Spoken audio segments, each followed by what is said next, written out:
So, on to elevator speeches. Does everyone know here what an elevator speech is? Yeah. Why are elevator speeches useful? What do you think? Why is an elevator speech useful? It's a good 30 seconds to 60 seconds to tell the person who you are, what you're about, and why you're here with that interaction. Absolutely. And why, you said 30 to 60 seconds. I think that's exactly right. Why did you say 30 to 60 seconds? I'm assuming everything from studies that say you hold someone's attention for that amount of time. Yeah. Also, you want to kind of get to the point. Yeah.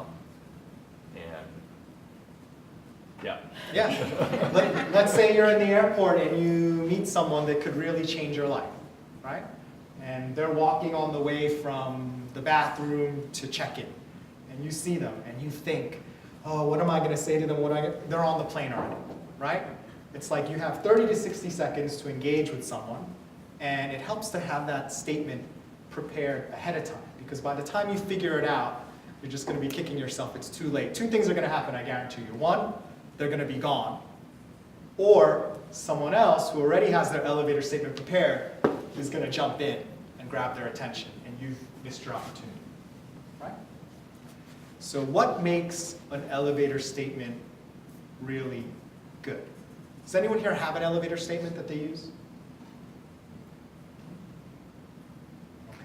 I'm going to need another victim, volunteer. Who wants to superpower their elevator statement right here, right now? You'll leave with an awesome elevator statement. All right, come on up. What's your name? Kayla. Kayla? Joe. Nice to meet you. All right, let's face the audience. Okay, so let's say you meet someone, they're doing exactly the type of job that you would want to do, and you want to introduce to yourself. You have 15 to 20 seconds to say something to them. What would you say? Just freestyle. Hi, I'm Kayla Cobelli. I'm a sophomore at St. Thomas Aquinas College. I'm actually a human resource management major, and I hear that you're also human resources. I'd like to get my foot in and get to know you a little bit better. All right, awesome. Very good. Very good. That was great. We're going to make it better.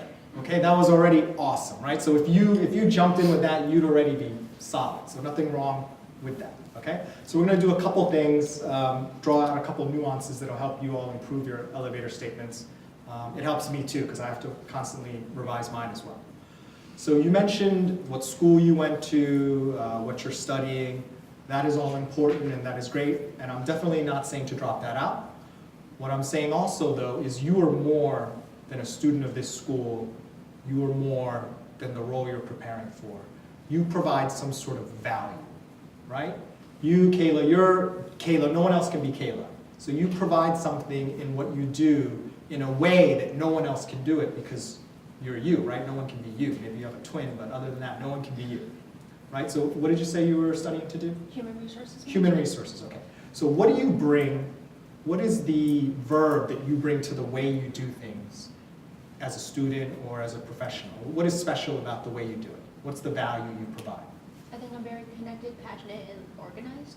Connected, passionate, and organized, right? That's the value, right? Sure, people care about the school you went to and what you're studying. That's all very interesting. But what they really want to know is what does Kayla bring that makes Kayla special above and beyond? So passion, organization, and what was the third one? Passion, Connection. Connection. Okay.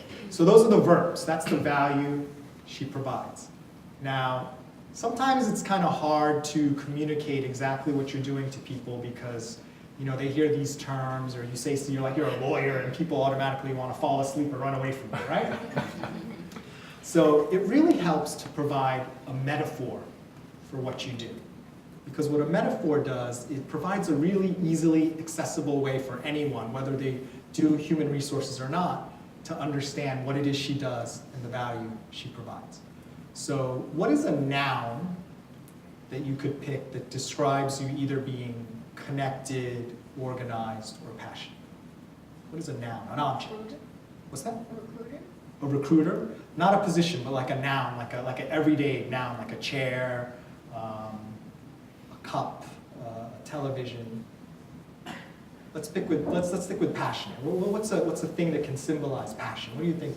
What object do you think about when you think about passion?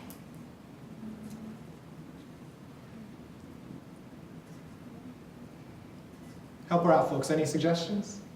Passion. When you think passion, what image pops Your into your heart's mind? What's that? Your heart's in it. Your heart. Yeah. Across. So, Across.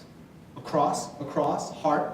Okay. Flame. Flames. Okay. Do any of those resonate with you? Yeah. Which one the most? Either heart or flame. Or heart. So, what if you said, okay,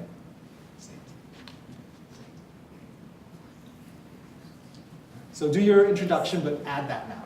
Okay. Hi, I'm Kayla. I'm a sophomore. I go to St. Thomas Aquinas College. I'm actually a human resources major, and I bring the heart into human resources.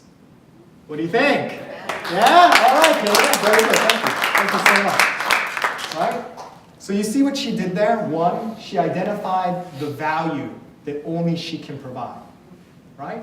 Anyone can be a human resources professional. There's nothing special about that. Not that there's anything wrong with that, because anyone can be a lawyer or a CIO, right? It's a role, right? But what's special, Jim is Jim. No one else can be Jim. Kayla is Kayla. No one else can be Kayla. No one else can be Joe. I provide me. But you have to communicate that value. And sometimes it's kind of hard for people to understand and grasp what you're trying to communicate. And a really powerful way to do that is with a metaphor. So think about the value you provide and how you provide it, and that will really help you make a great first impression. So I hope you'll use these principles going forward, and it'll help you make the most of your opportunities. So thank you so much for your time.